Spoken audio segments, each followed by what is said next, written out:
বাংলাদেশে শুল্কমুক্ত চাল আমদানির ঘোষণায় ভারতে বেড়েছে চালের দাম। ভারতীয় সংবাদ মাধ্যম ইকোনমিক টাইমসের প্রতিবেদনে বলা হয়, গত 2 দিনে দেশটির অভ্যন্তরীণ বাজারে 14% চালের দাম বেড়েছে।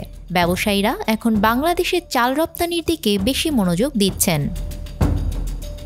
সম্প্রতি 5 লাখ টন শুল্কমুক্ত চাল আমদানির ঘোষণা দিয়েছে বাংলাদেশ সরকার। এতে করে বাংলাদেশের চাল ব্যবসায়ীরা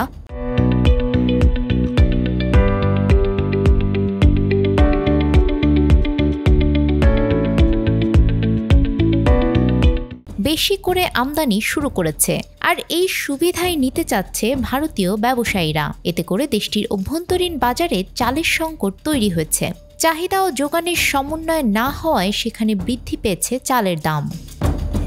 পশ্চিমবঙ্গ, উত্তরপ্রদেশ সহ ভারতের দক্ষিণের ব্যবসায়ীরা আগে থেকেই জানতেন বাংলাদেশে 20% আমদানি শুল্ক মওকুফ করা হতে পারে। সেজন্য আগে থেকেই তারা বেনাপোল সীমান্তে চাল মজুত করে রেখেছিলেন। ফলে অভ্যন্তরীণ বাজারে চালের সংকট তৈরি হয়।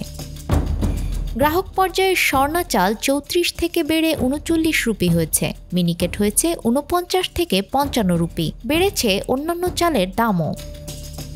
ভারতের চাল রপ্তানি ও বিপণন প্রতিষ্ঠান রাইস ফিলার প্রধান নির্বাহী কর্মকর্তা সুরজ আগ্রাওয়াল বলেছেন, বাংলাদেশের জাতীয় রাজস্ব বোর্ড বুধবার দুপুরে আমদানি শুল্ক প্রত্যাহারের ঘোষণা দেওয়ার পর সেদিন রাত থেকেই ভারত থেকে চালের ট্রাক বাংলাদেশে ঢুকতে শুরু করেছে।